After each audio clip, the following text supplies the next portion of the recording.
마가복음 9장 50절 다 함께 한 목소리로 읽도록 하겠습니다. 같이 읽겠습니다. 좋은 것이로되 만일 소금이 그 맛을 잃으면 무엇으로 이를 짜게 하리요. 너희 속에 소금을 두고 서로 화목하라 하시니라. 아멘. 자, 이번 한 달 또 9월 말까지 이제 우리 conflict transformation 갈등 전환 우리 소그룹 모임을 이제 하시게 되었습니다. 자세한 것은 거기서 더 많이 나누시도록 하고요. 2주 정도 개요적인 메시지를 여러분하고 같이 나누고 그리고 이어서 이제 앞으로 또 본문 강해 설교로 들어가도록 하겠습니다. 자, 오늘 본문의 배경은 좀 묘한 긴장 관계가 존재하는 것으로부터 출발하는데요. 먼저 31절과 32절부터 보도록 하겠는데요. 제자들을 가르치시며 또 인자가 사람들의 손에 넘겨져 죽임을 당하고 죽은 지 3일 만에 살아나리라 하는 것을 말씀하셨기 때문이더라. 그러나 제자들은 이 말씀을 깨닫지 못하고 묻기도 두려워하더라. 예수님이 십자가에서 나는 이제 죽을 거다, 죽임을 당할 거다, 정확하게 말하면 살해당할 거다라는 이야기를 예수님께서 하셨고요. 그리고 사흘 뒤에 부활할 거다 하는 이야기를 제자들에게 꺼냈어요. 제자들이 얼마나 당황했겠습니까? 지금 멀쩡하게 계신 선생님이 나는 지금 다른 사람들에 의하여 살해당할 것이고 그리고 나는 사흘 뒤에 살아날 거다. 그 말을 들을 때 죽는다는 것도 황당스럽고 그리고 또 죽었는데 또 다시 살아날 거라는 말은 더 황당스럽고 이걸 지금 어떻게 받아들여야 하는가. 그래서 제자들은 물어보기도 애매하고 깨닫기도 어렵고 굉장히 어려운 가운데 있었다라고 이야기를 하고 있습니다. 자, 그러면 이제 제자들 사이에 어떤 토론과 이야기들이 많아져야 될까요? 도대체 죽는다는 건 무슨 말일까? 그리고 도대체 다시 살아난다는 건 뭘까? 자기들 사이에 의견이 분분해야 될 것입니다. 33절을 보니까 가버나움에 이르러 집에 계실새 제자들에게 물으시되 너희가 길에서 서로 토론한 것이 무엇이냐? 도대체 길거리에서 그렇게 격렬하게 논쟁하고 대화했던 게 뭐냐? 자, 우리는 이것이 그러면 예수님께서 인자가 고난받고 사흘 만에 살아난다는 것, 이게 뭔가를 논쟁하지 않았을까라고 막연하게 추측을 할 수 있겠습니다. 그리고 또 그렇게 해야 하는 게 맞겠죠. 선생님이 처음 나 죽는다, 나 살해당할 거다, 그 이야기를 꺼냈다고 한다면 제자들 입장에서 야, 우리가 뭔가 보호해야 되지 않겠냐, 어떻게 예수님이 죽으시도록 그냥 내버려 둘 거냐, 그런 대화들이 오고 가야 하는 건 당연한 내용일 것 같아요. 그런데 이들의 논쟁은 무엇이었을까요? 그것이 알고 싶다. 네, 그들의 논쟁은 무엇이었을까요? 34절을 보니까 그들이 잠잠하니라고 해요. 뭔지 모르지만 부끄러워서 할 말이 없어서 입 다물고 있기 시작을 했습니다. 그리고 하는 말이 나옵니다. 이는 길에서 서로 누가 크냐 하고 쟁론하였습니다. 서로 누가 더 훌륭한 제자고 누가 더 가장 높은 제자고 누가 가장 탁월한 제자인지 서로 말싸움 벌리느라고 논쟁을 하고 있었다라는 거죠. 참 놀랍습니다. 예수님은 이제 내가 십자가에서 처음으로 죽겠다는 이야기를 꺼내놨는데, 그것도 사람들에게 살해당할 거라는 이야기를 꺼내놨는데 제자들은 지금 무슨 말을 하고 있느냐? 누가 더 크냐를 가지고 싸우고 있었다는 거예요. 더더구나 여기서 누가 크냐라는 표현은 비교급도 아니고 최상급입니다. 누가 더 크냐가 아니라 누가 가장 큰 사람이냐, 누가 가장 영향력 있는 존재냐, 이걸 가지고 말다툼을 벌이고 있었다는 거죠. 사람들은 선생님이 죽는다, 살인당한다는 말을 들어도 누가 더 높으냐를 가지고 싸우고 있는 모습이 제자들의 실존이었다는 거죠. 아버지 시신을 앞에 두고도 싸워야 할 형제들이 있는 것처럼, 싸우는 형제들이 있는 것처럼 예수님이 살해당한다는 이야기를 듣고 난 앞에서도 누가 높으냐를 가지고 싸우고 있는 제자들이었다 이 말입니다. 예수님은 죽기까지 낮아지시고 계시는데 제자들은 누가 더 높으냐를 가지고 싸우고 있었다는 거예요.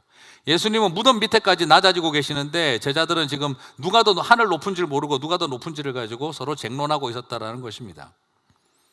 예수님이 십자가에서 죽으신다는 말을 하시고 죽기까지 낮아지기로 결단하신 시간에 제자들은 누가 가장 높은지를 결정하자고 싸우고 있었다는 것입니다. 이게 우리의 실존입니다. 오늘 제자들은 뭘 가지고 서로 주된 쟁점을 삼고 있었느냐? 두 가지였습니다. 첫 번째는 내부적인 갈등입니다. 오늘 본 것처럼 우리들 중에 누가 가장 높으냐, 우리가 중에 누가 가장 훌륭하냐, 누가 가장 옳으냐, 누가 가장 능력 있냐 하는 이런 문제로 서로 싸우고 있었습니다. 그리고 두 번째 쟁점은 뭐냐 그러면 외부와의 갈등인데, 우리를 따르지 않는 어떤 자가 주의 이름으로 귀신을 쫓길래 금지시켰습니다. 우리 허락도 안 받고 예수님의 이름을 팔아서 귀신을 쫓고 있길래 못하게 막았습니다. 잘했지요 하고 이야기를 하고 있는 것이었습니다. 내부적으로는 같은 제자들끼리 누가 높으냐로 싸우고 있고, 그리고 외부에서는 귀신 쫓는 능력자에게 우리가 예수님의 제자들 중에서도 진골성골이니까 전매 특허를 가지고 있으니까 함부로 예수님의 이름으로 귀신 쫓지 말고 우리 허락받고 하라라고 이야기를 하고 있는 거예요. 참 분위기가 재미있습니다. 내부적으로는 콩가루 집안이면서 외부적으로는 다른 제자들에게는 똘똘 뭉쳐서 자기들의 기득권을 지키려고 하고 있는 거죠. 여러분, 이게 우리들의 모습일 수 있다는 거예요. 예수의 이름으로 귀신 쫓아내고 있는 이런 일들에 대해서 우리가 예수의 이름을 사용할 특권이 있으니 너네들은 허락받지 않고선 함부로 뭐 하지 마세요. 그렇게 외부와의 관계에선 똘똘 뭉쳐 있으면서 내부적으로는 누가 더 높은지를 싸우고 있는 이 콩가루 집안의 모습이 동시에 보이고 있다는 거죠. 외부 세력에 대해서는 목숨 걸고 싸우는 교회이면서 내부적으로는 콩가루 집안이 되어 있는 이런 이중적인 모습이 어쩌면 오늘 제자들의 모습 속에서도 바로 드러나고 있는 걸 발견할 수가 있습니다. 누구 허락받고 귀신 쫓느냐? 예수님의 이름 사용하려면 우리 허락받아라. 너는 우리 편이 아니다. 우리와 같이 예수님 안 따라다니지 않냐? 우리는 3년을 따라다녔다, 예수님을. 바리새인들의 특권의식을 예수님이 그렇게 지적하셨는데 놀랍게도 예수님의 제자들도 그 특권의식을 내려놓지를 못하고 있습니다. 우리가 따라다닌 사람이다. 우리는 3년 동안 따라다닌 사람이다. 수제자다 이 말인 거죠. 이에 대한 예수님의 반응은 무엇입니까? 35절을 보니까 누구든지 첫째가 되고자 하면 무사람의 끝이 되며 무사람을 섬기는 자가 되어야 하리라. 첫째가 되고자 하면 막내가 될 것이요 첫째가 되고자 하면 종이 될지어다 라고 이야기를 한 거예요. 자, 여러분, 오늘 이 표현을 우리가 많이 적용을 하려고 애를 씁니다. 대부분 어디에 적용하냐 그러면 선교지에 가서 복음의 대상들에게 그래, 우리가 낮아진 사람들로 막내 같은 마음으로 섬겨야지. 그리고 교회 리더십들과 직분자들이 그래, 교인들을 향해서 종과 같은 마음으로, 낮아진 마음으로 교인들을 섬겨야지. 거기에 적용을 잘 합니다. 물론 그렇게 적용해야 해야 되고 확장된 말씀으로 그렇게 적용해야 합니다. 우리는 이 말씀을 적용할 때 일반 교인들에게, 선교지에 계시는 사람들에게, 나보다 직분이 낮고 혹은 나보다 형편이 안 좋고 나보다 여러 가지로 어려운 상황 가운데 있는 사람들에게 내가 낮아져서 그들을 섬기는 일을 하고 싶다. 이런 데 적용하는 일은 그렇게 어렵지 않게 잘 합니다. 왜요? 나랑 경쟁 관계가 아니기 때문입니다. 나랑 싸우고 있는 관계가 아니기 때문입니다. 그런 분들에게는 얼마든지 할 수 있습니다. 선교지에 가서 선교지의 성도들을 발 씻기는 일, 우리는 얼마든지 할 수 있습니다. 눈물 흘리면서 감격스럽게 할 수 있습니다. 교인들을 발을 씻기는 일, 눈물 흘리면서 감격적으로 할 수 있습니다. 그런데 여러분에게 오늘 이 말씀은 거기에 적용하는 것도 가능하지만 사실 원래 의도는 뭡니까? 누가 높으냐 경쟁하고 있는 베드로, 야고보, 요한에게 발 씻길 수 있겠냐라고 물어본 것과 같은 말이라는 거예요. 1등 경쟁 관계에 있는 제자들에게 막내가 되고 종이 되라고 한 이야기예요. 베드로에게, 큰형님 베드로에게 동생 야고보의 발을 씻기고 막내가 되어주라는 것, 종이 되라는 이야기예요. 이게 생각만큼 베드로 입장에서 쉬웠을까요? 우리 베드로 큰형님 입장에서 이게 쉬웠을까요? 갈릴리 어촌 계장 입장에서 이걸 받아들일 수가 있었겠어요? 쉽지 않은 이야기예요. 이걸 우리식으로 옮기면 뭘까요? 이 목사님, 박 목사님 종이 되십시오. 김 장로님, 박 장로님 종이 되십시오. 다행히 우리 교회는 이 목사님, 박 목사님이 안 계시고 김 장로님, 박 장로님이 안 계십니다. 그래서 정확하게 누군지는 제가 말하지는 않은 것이죠. 그런데 참 희한한 게 우리 교회는 지금 부목사님들 중에 지금 김이 박이 거의 없어요. 다 차, 윤, 송, 오, 또 다 그래요. 이상하게 어떻게 하다 보니까 좀 그렇게 됐어요. 그죠? 네. 그렇게 김 목사님이 유일하게 한 분밖에 안 계십니다. 그래서 굉장히 희귀한 성씨가 되셨어요. 우리 목사님들 사이에서. 장로님들도 그렇게 되셨고, 어떻게 하다 보니까 우리 이상하게 그렇게 된 것 같아요. 자, 이건 좀 더 노골적으로 설명하자면 뭐하고 똑같으냐 그러면, 하나님 저한테 오셔가지고 이렇게 말씀하시는 것 같아요. 병주야, 이번에 가서 남가주 동신교회 백정우 목사의 종이 되어라. 백 목사님하고 저하고 관계 아주 좋습니다. 그리고 제 후배고, 제 사랑하는 후배고, 이번에 노예 가서도 같이 밥 먹고 놀다 왔어요. 절대 관계 이상하지 않아요. 그냥 예를 테면 그렇다 이 말이에요. 그리고 또 저에게 하나님 오셔가지고 병주야, 가서 나성암리교회 신용환 목사의 동생이 되라. 지금 저한테 그렇게 말씀하시는 것과 같은 겁니다. 신 목사님하고 관계 문제 없습니다. 잘 지내고 있습니다. 저한테 한없는 그냥 후배고 제가 사랑하는 후배지만, 만약에 예를 들어서 이를테면 그렇다는 거예요. 지금 하나님이 저에게 말하고 있는 것이, 교인들을 섬기는 종이 되고 선교지에 섬기는 종이 되고 다른 사람들을 섬기는 발 씻기는 존재가 되라. 그거 그렇게 어렵지 않아요. 그런데 오늘 이것이 어려운 이유는 바로 뭐냐면, 확장하면 그 개념까지 되지만 오늘 지네들끼리 누가 높으냐를 가지고 경쟁하고 있는 제자들에게 예수님께서 하신 말씀입니다.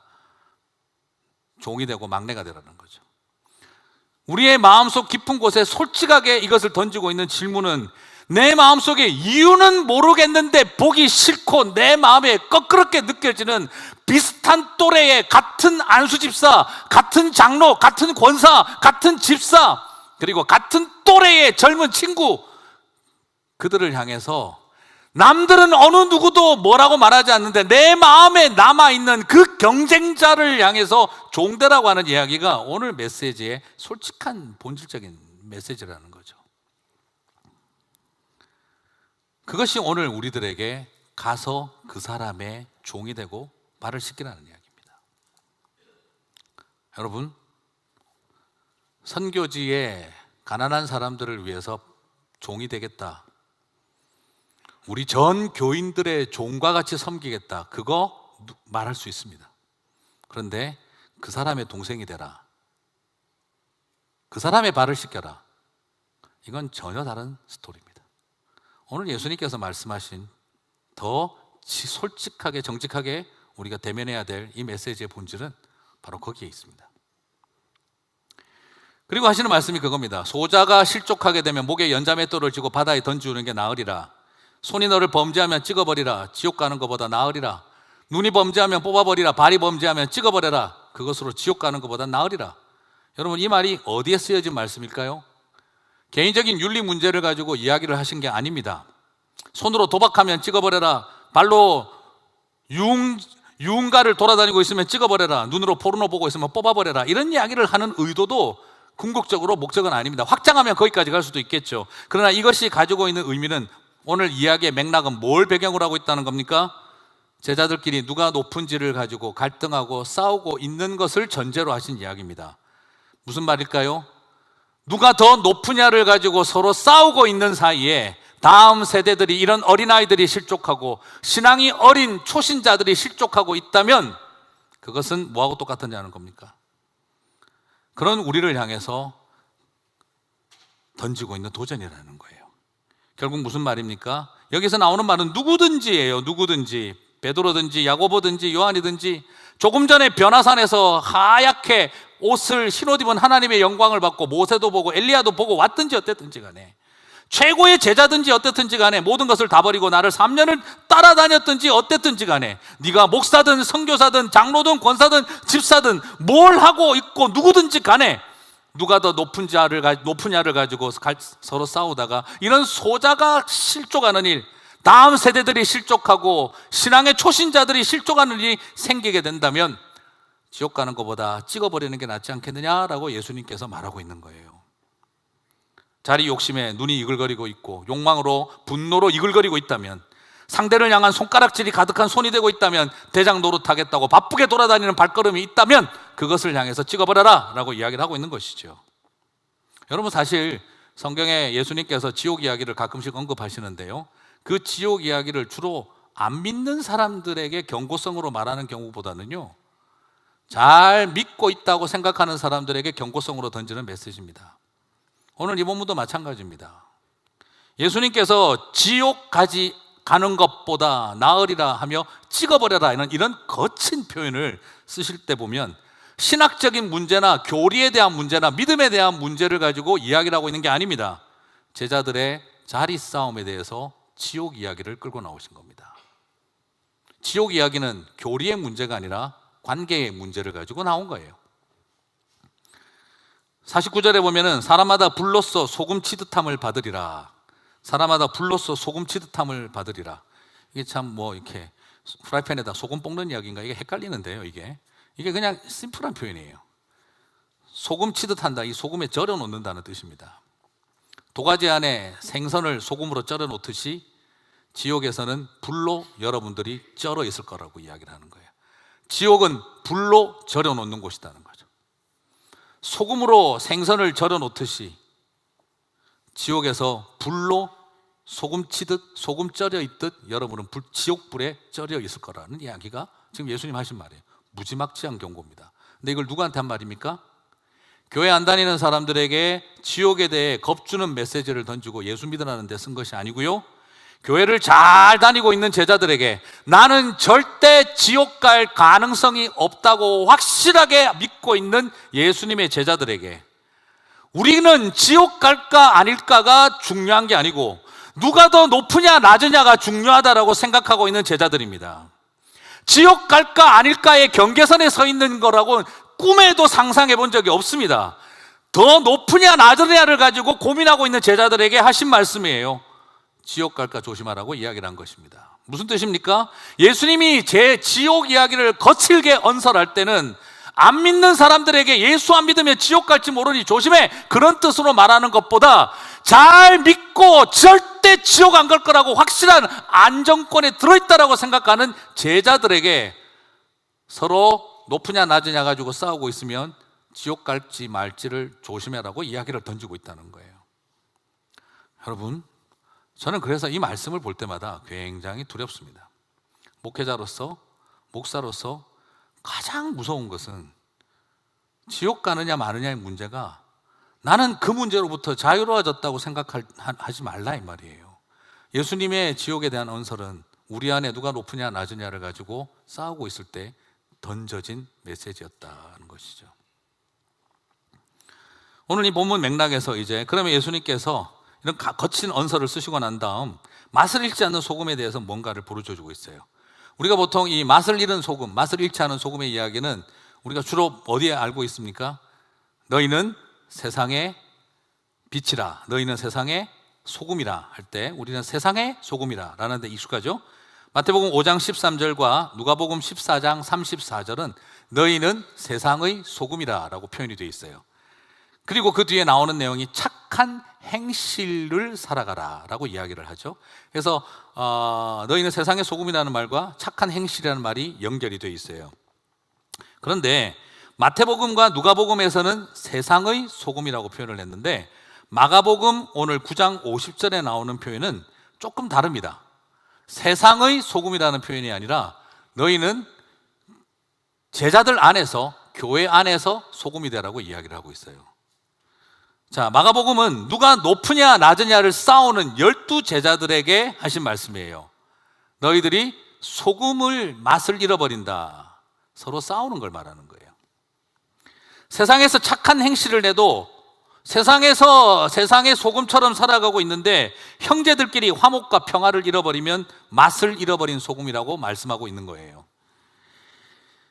교회 밖에서도 맛을 잃어버리지 않는 세상의 소금으로 살아야 하지만 동시에 교회 안에서도 맛을 잃어버리지 않는 소금으로 제자 공동체를 이루어야 한다는 것입니다. 바로 서로를 향해서 막내가 끝이 되어주고 종이 되어주는 일이 있어야 교회 안에도 소금 맛이 난다는 것입니다. 교회에서는 소금인데 세상에서 소금이 아닌 그리스도인들이 실수들을 합니다. 교회에서는 소금 역할을 잘하는데 세상에 나가면 소금이 아니에요. 반대로 세상에서는 소금 역할을 하고 있는데 교회 들어오면 소금 역할을 안 해요. 소금을, 우리는 이 두 가지 긴장을 다 가지고 계셔야 돼요. 너무 안타까운 거는 교회 안에서는 소금으로 모여 있는데 밖으로는 안 나가요. 그래서 교회들도 자꾸 지금 소금병 키우기, 소금 모으기 경쟁을 해요. 그죠? 니네 소금은 얼마나 되니? 우리는 소금 양이 1000g이다. 뭐 이런 걸 자랑하고 있어요. 니네 교회는 투명 플라스틱이지 우리는 크리스탈이다. 그거 자랑하고 있어요. 소금은 세상에 뿌려지기 위해서예요. Out of salt shaker예요. 소금병 밖으로 뿌려지기 위해서지 소금병에 소금 많이 모으려고 경쟁하는 거 아니에요. 대신에 우리 안에서도 소금이 이루어져야 돼요. 녹아져야 돼요. 모여있는 소금 그거 못 따수겠어요. 녹여야죠. 오늘 우리에게 맛을 잃은 소금이 되지 말라는 것은 세상의 소금뿐만 아니라 공동체 안에서도 소금이 되어야 한다는 거죠. 화목하지 못하면 그게 바로 맛을 잃은 소금의 한 모습이라는 거죠. 소금을 둔다는 말은 두 가지 뜻이 있습니다. 그런데 재미난 표현이 그럼 너희 안에 오늘 50절에 소금을 두고 화목하라 그랬죠. 그죠? 화목하는데 왜 소금을 두라고 그럴까요? 소금을 두고 화목하라. 오늘 집에다가 그냥 우리 소금 두고 화목하라. 소금 두고 쳐다보고 어떻게 화목할 수 있을까요? 이게 지금 무슨 말인지가 좀 모호한데 이게 문화적인 표현이에요. 두 가지 여러 뜻이 있는데 딱 두 가지로만 정리하겠습니다. 첫 번째는 이게 구약적 개념에서 희생 제물을 뜻합니다. 너희 몸을 로마서 12장 1절에 나오는 것처럼 너희 몸을 산 제사로 드리라는 말과 같아요. 왜 그게 그렇게 연결이 되느냐? 희생 제물을 드릴 때마다 유대인들은 소금을 쳤어요. 하나님 앞에 희생 제물을 드릴 때마다 그 제물에 소금을 치고 했어요. 하나님이 드시는 거룩한 음식이라는 맥락에서 굉장히 귀한 소금을 쳐서 태움으로써 희생 제물로 삼았던 게 유대인의 제사법에 들어있는 한 특징입니다. 그러므로 다시 말씀드리면 너희 속에 소금을 두라는 말은 너희가 희생 제물로 드려져야 한다는 거예요. 화목과 평화를 이루기 위해서는 어떻게 해야 된다는 겁니까? 내가 희생 제물로 타버려야 한다는 것입니다.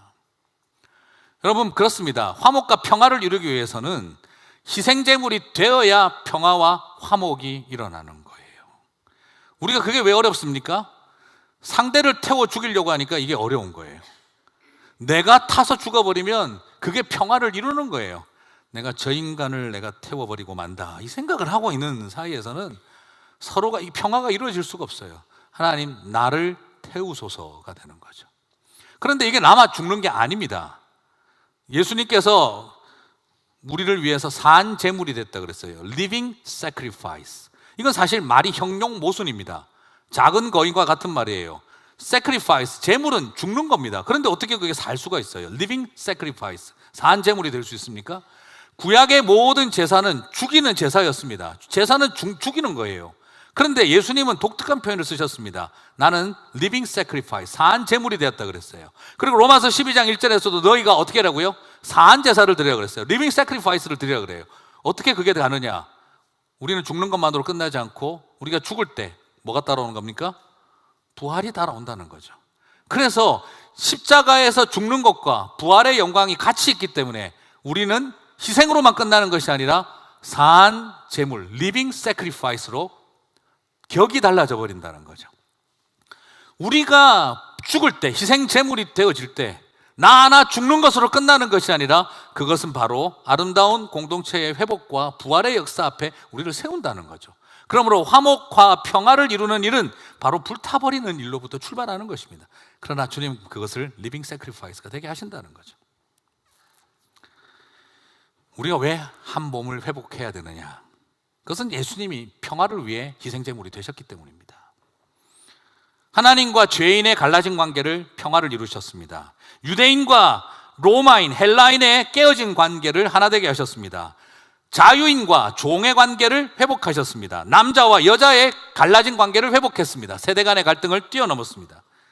복음의 능력은 바로 뭡니까? 나 하나 천국 보내는 게 목적이 아닙니다. 복음은 나 하나 천국 보내는데 목적이 있는 게 아니라 민족 모순, 계급 모순, 젠더 모순, 그리고 세대 간의 갈등을 복음 안에서 하나 되어 한 공동체를 이루게 하는 것이 복음의 능력입니다. 복음은 개인적으로 나 하나 천국 보내는 게 목적이 아니라 우리가 살아가면서 인류의 역사가 해결하지 못한 민족적인 갈등, 그리고 계급적인 갈등, 그리고 젠더의 갈등, 그 모든 것들을 그리스도 안에서 하나 되게 하는 일이 복음의 능력입니다. 그러므로 그리스도인들은 어떤 존재들이냐? 서로 간에 가지고 있는 모순 구조를 뛰어넘어 사랑과 평화의 공동체를 만들어내는 것이 복음을 가진 사람들의 이야기입니다. 그러므로 나 하나 천국 가는 게 목표고 여전히 미움과 원망으로 공동체를 갈라놔도 상관없다라고 생각한다면 대단히 죄송하지만 복음을 모르는 것입니다. 가끔씩 나는 아무리 예수를 믿어도요, 목사님 나는 아무리 예수를 믿어도 남성 권위가 중요하다고 생각합니다. 복음을 모르는 겁니다. 나는 아무리 예수를 믿어도요, 제가 생각할 때는 그냥 페미니즘을 믿는 사람들끼리 따로 교회를 해야 된다고 생각합니다. 같이 못합니다. 나는 아무리 예수를 믿어도요, 유대인들끼리만 모여야지 저 헬라인들하고 같이 교회 못합니다. 나는 아무리 예수를 믿어도요, 로마인들끼리 해야지 저 유대인들하고 안 합니다. 나는 아무리 예수를 믿어도요, 고상하고 좀 부요한 수준 있는 사람들끼리 교회해야지 저 종들하고 예배 같이 못 드립니다. 나는 아무리 예수를 믿어도요, 민주교회 해야지 저 돈 많은 것들 우리 교회 못 나오게 해야 됩니다. 나는 아무리 예수를 믿어도요, 전라도 사람끼리 예배 드려야 되지 경상도들하고 예배 안 드립니다. 나는 아무리 예수를 믿어도요, 경상도 사람들끼리 예배 드려야지 전라도 사람들하고 예배 안 드립니다. 나는 아무리 예수를 믿어도요, 계속 끊임없는 이런 생각들이 우리 속에 존재하고 있다면 그럼 복음을 모르는 겁니다. 나는 아무리 예수를 믿어도 민주당끼리 모여야 된다고 생각합니다. 나는 아무리 예수를 믿어도 공화당끼리 모여서 예배 드려야 된다고 생각합니다. 대단히 죄송하지만 복음이 뭔지 모르고 있는 겁니다. 교회는 그 모든 것을 뛰어넘어 서로의 차이를 인정하고 함께 공동체를 이루라고 만든 것이 교회입니다. 한쪽으로 치우치는 곳이 되어져 버리면 그게 뭐가 될까요? 김해 향후에 기독교인들 잠깐 모여 있는 것에 불과한 거고요. 호남 향후에 크리스찬들 잠깐 모여 있는 것에 불과하고요. 민주당 모임에 기독교인들 잠깐 몇 명 모이는 것에 불과한 거죠. 그건 교회가 아닙니다. 우리는 그런 착각을 하면서 갈라진 것을 정당화시키고 있어요. 그런데 오늘 복음은 우리들에게 바로 뭘 말합니까? 헬라인이나 유대인이랍니다. 남자나 여자나 자유인이나 종이나 누구든지입니다. 이것이 굉장히 중요한 포인트입니다. 저도 가끔씩 이게 쉽지는 않아요, 솔직히. 네. 저도 우리 2세들하고 잘 지내려고 무진 애를 쓰고 있습니다. 우리 2세들도 잘 지내려고 무진 애를 쓰고 있을 거라고 저는 생각해요. 네. 가끔씩 제가 정말 친구처럼 우리 2세 목사님들하고도 친구처럼 지내지만 솔직히 어떤 때는 내가 네 친구냐 막 그러고 싶을 때가 있습니다. 앉아가지고 스테이크 열심히 굽다 보면은 막 나도 모르게 이 생각 저 생각하고 그러다 보면은 이게 스테이크가 아니고 소금구이가 밖으로 있는 것을 너무 소금을 많이 치고 있었던 그럴 때도 있습니다. 네, 이 생각 저 생각하다가 서로 노력하지 않고 품어내고 사랑하지 않으면 할 방법 없습니다. 본질이 뭔가를 끊임없이 붙들고 차이를 인정하고 끌어안아 주기 위한 몸부림을 치지 않고서는 할 수 있는 게 없습니다. 그리고 둘째로 너희 안에 소금을 두고 화목하라는 말씀은요, 이게 맛깔스러운 관계가 되는 걸 말하는 건데요, 예수님 시대 때 그때 로마 사람들이 많이 쓰던 말이 있습니다. 그게 뭐냐 그러면 한 부쉘의 소금을 함께 먹었다. 저 사람 누구냐니까 나랑 한 부쉘의 소금을 같이 먹었어. 그렇게 이야기하면 이게 무슨 뜻이냐면 We are old friends. 우리는 아주 오래된 친구들이라는 뜻이에요. 이유는 모르겠어요. 소금이 왜 그게 되는지는 잘 모르겠지만 그 당시 시대에 쓰는 사람들이 그냥 그 표현이에요. 저 친구 누군데 나랑 소금 같이 먹은 사람. 소금 같이 먹은 사람 무슨 뜻이라는 거죠? 아주 오래된 친구라는 뜻이에요. 우리들 사이에 소금이 있다 이 말은 우린 정말 사랑하고 친밀한 관계다 이런 뜻이에요. 이게 여러분 이해하실 수 있어요. 이게 왜냐하면 우리 한국에서 금실 좋은 부부를 뭐라고 합니까? 아이고 깨가 쏟아진다 깨가 쏟아져 그러잖아요. 깨 뽑는 냄새가 여기까지 나네 막 그러죠. 깨 뽑는 거하고 부부 사이가 좋은 거하고 무슨 관계죠? 잘은 모르겠지만 하여튼 좋은 냄새가 난다는 뜻으로 우리는 그래서 깨가 쏟아진다라고 해요. 그게 좋은 사이라는 뜻이에요. 그 당시 로마 사람들은 소금같이 먹었다 이게 친한 사이라는 뜻이에요. 그리고 우리 또 그런 표현 쓰잖아요. 하다가 뭐가 망치고 잘 안 되면 기분이 좋아서 옆에서 저거 깨소금이다 그러잖아요. 깨소금과 쌤통이 무슨 관계인지는 잘 모르겠어요. 쌤통도 무슨 뜻인지를 잘 모르겠어요. 하여튼 깨소금이라 그러고 우리도 그렇게 써요. 뜻도 모르지만 그냥 쓰고 있습니다. 그게 뭘 뜻하는 거죠? 그냥 잘난 척 하다가 잘 됐다, 이게 깨소금이다, 이렇게 이야기를 하죠. 깨소금이 왜 그렇게 쓰이는지 잘 모르겠어요. 이유는 모르지만 그렇게 쓰는 우리들의 문화적 표현이 있습니다. 저 사람과 사이에 소금이 있다, 사이가 좋다는 로마식의 표현이라는 거죠. 그 시대에 풍미됐던 표현이에요. 여러분이 잘 아는 레오나르도 다빈치의 그 최후의 만찬이라는 그림을 보면 가롯 유다가 있습니다. 그 가롯 유다를 자세히 보면 그 가롯 유다의 테이블 앞에 소금을 엎어놓은 것처럼 그림이 되어 있어요. 소금을 엎어버렸다는 거죠. 가롯 유다는 어떤 거라는 겁니까? 예수님과의 관계에 소금 엎어버린 관계가 됐다는 거예요. 서로 관계가 깨졌다는 것을 뜻하고 있는 거죠. 이처럼 그 시대에 너와 나 사이에 소금을 둔다는 말은 바로 우리 사이의 공동체가 친밀한 오래된 친구라는 거예요. 부탁드리고 싶은 것은 오랫동안 같이 소금 먹던 사이인데 서로 소금 뿌리고 다니지 마시라는 거예요. 엎어놓지 말라는 거죠. 서로 누가 높은지 말싸움을 하고 있는, 그리고 맛깔스러운 그런 관계, 깨진 관계가 아닌 맛깔스러운 관계를 회복하라는 것입니다.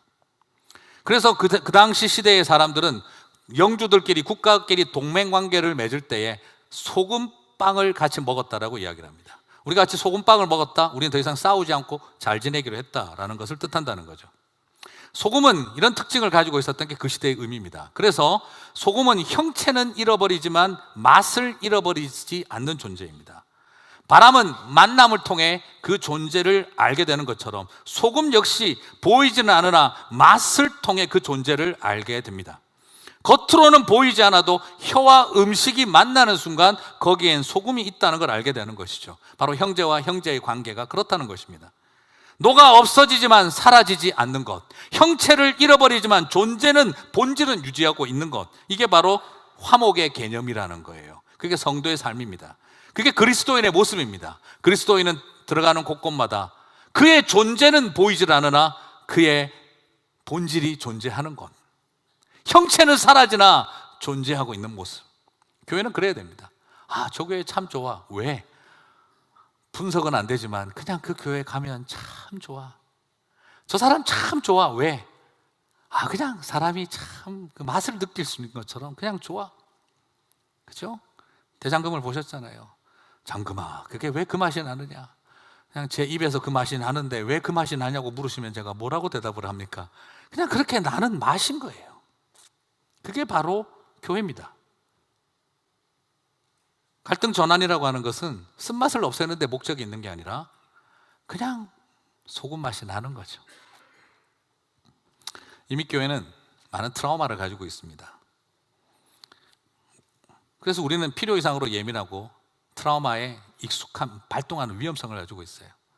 사람이 살아가면서 겪는 트라우마가 가장 100을, 사랑하는 사람을 잃어버렸을 때 100의 트라우마를, 그 100의 고통을 갖는다고 한다면 이민 자체가 80이라고 이야기를 합니다. 우리는 이미 벌써 지금 사랑하는 사람을 잃어버린 사람과 똑같은 마음으로 이 이민에 올 때 우리는 그 트라우마를 갖고 온 거예요. 아닌 것처럼 하지만 다 그렇다는 거예요. 그래서 갈등 전환을 배우는 게 너무 중요하다. 지난번 오셨던 허연 목사님이 우리 목자들 대상으로 그렇게 교육을 해주셨어요.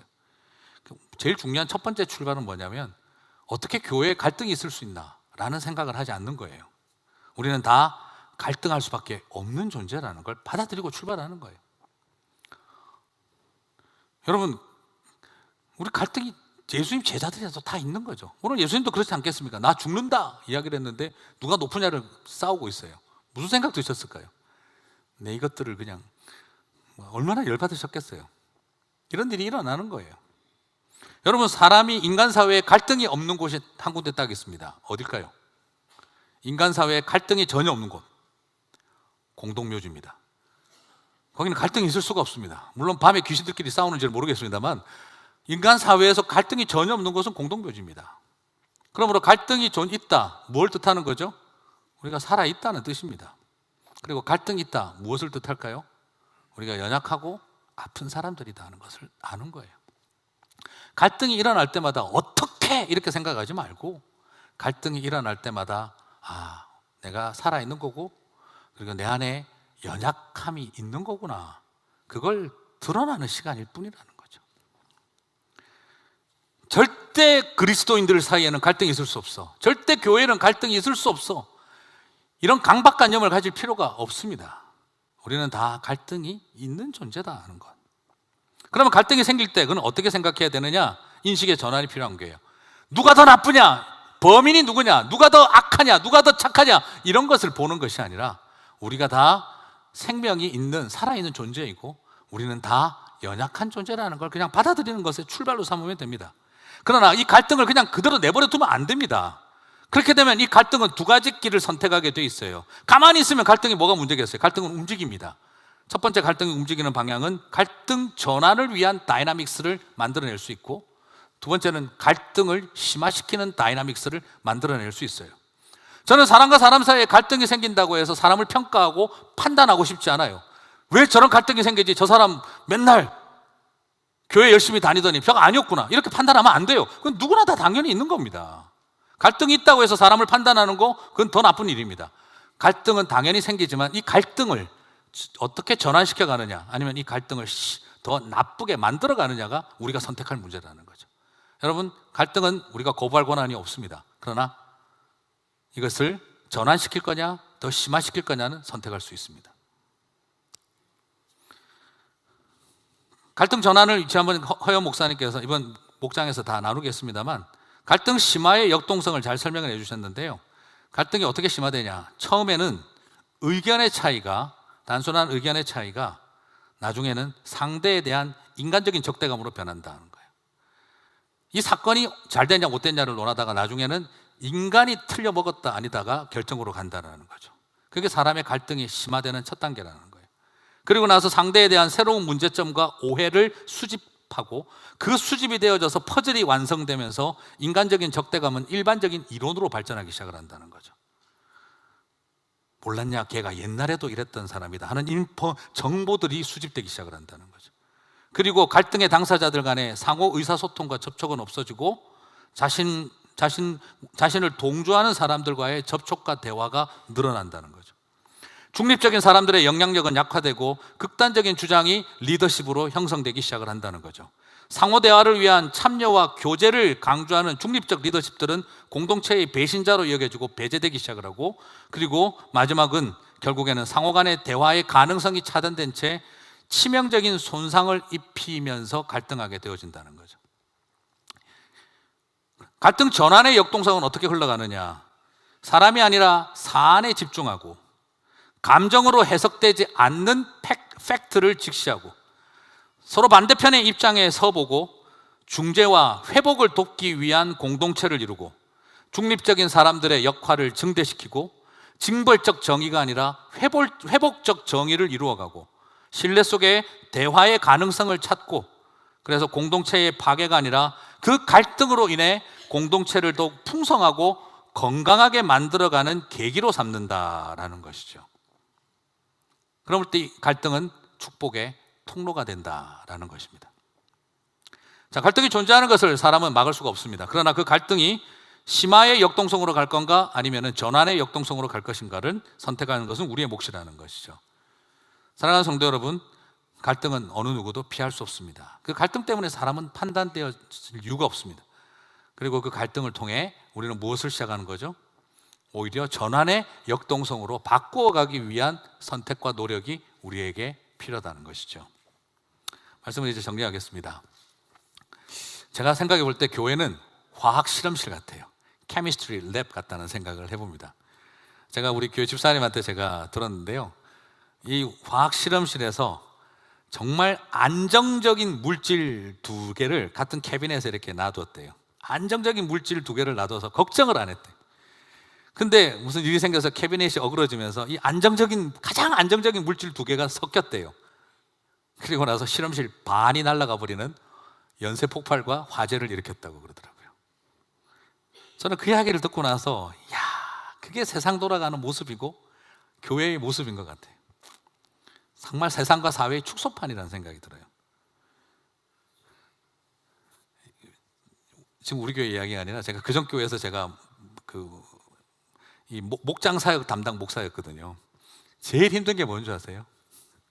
3년에 한 번씩 목장 재편성하는 거. 미치도록 힘들었어요. 제가 지금 담임 목회하면서 제일 행복한 것 중에 하나가 목장 편성을 제가 안 하고 있고 김도영 목사에게 맡겼다는 게 제가 얼마나 행복한지를 모르겠어요.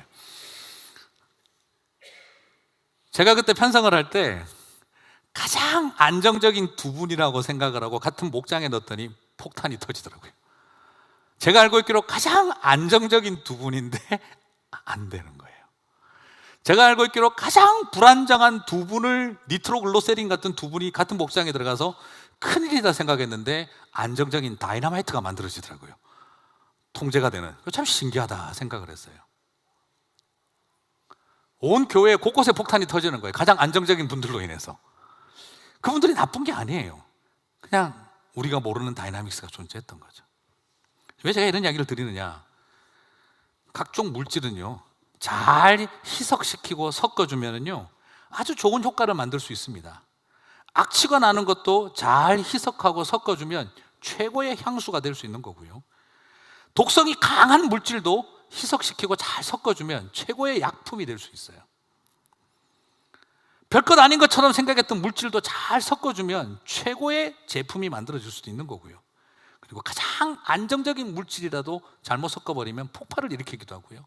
가장 불안정한 물질도 잘 섞어 놓으면 강한 힘을 가지면서 통제되는 어떤 것들이 만들어질 수도 있는 거예요. 그게 바로 교회와 같고 세상 돌아가는 모습이고 교회의 한 모습인 것 같아요. 근데 여러분, 여기서 정말 중요한 게 하나가 더 있는데 그게 뭘까요? 그릇입니다. 그 강력한 물질들이 잘 담아둘 그릇이 많이 있어야 돼요. 실험실에 강력하고 좋은 물질도 있어야 되지만 그 물질들을 잘 담아주는 그릇, 용기가 있어야 됩니다.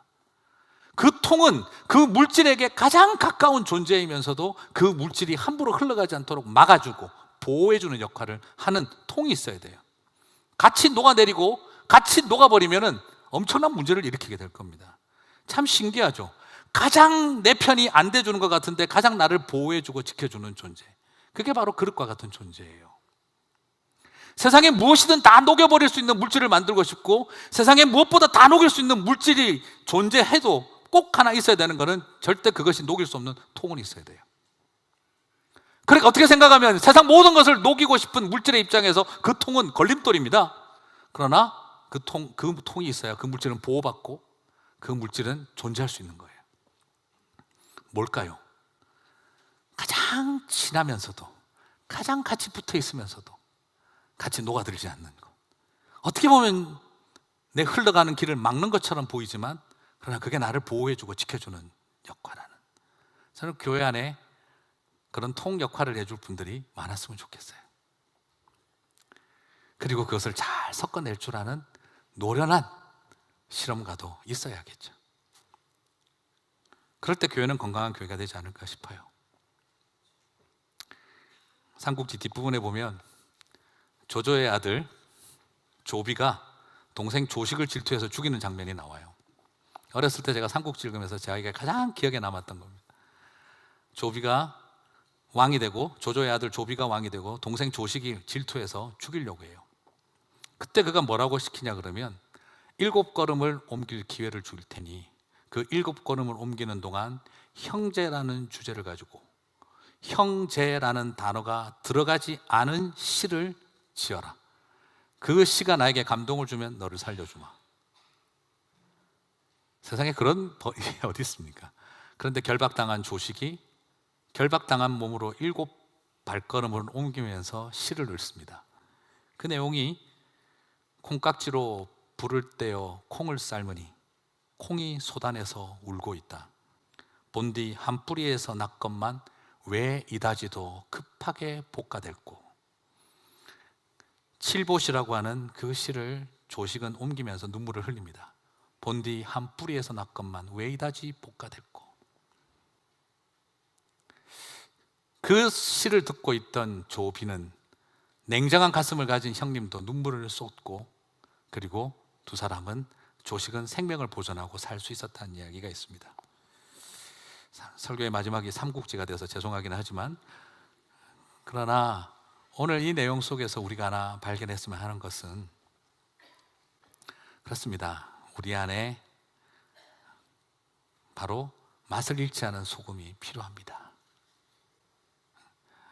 그리고 실험실 같은, 화학 실험실 같은 우리 안에 좋은 그릇들이 있어야 합니다. 이건 독하다, 냄새난다 평가하지 말고 잘 사용하면 향수도 되고 약이 될 수도 있다는 걸 기억하면서 우리가 함께 아름답게 만들어가는 그런 갈등의 전환을 일으켜가는 공동체로 세워져가는 저와 여러분이 되시기를 주님의 이름으로 축복합니다.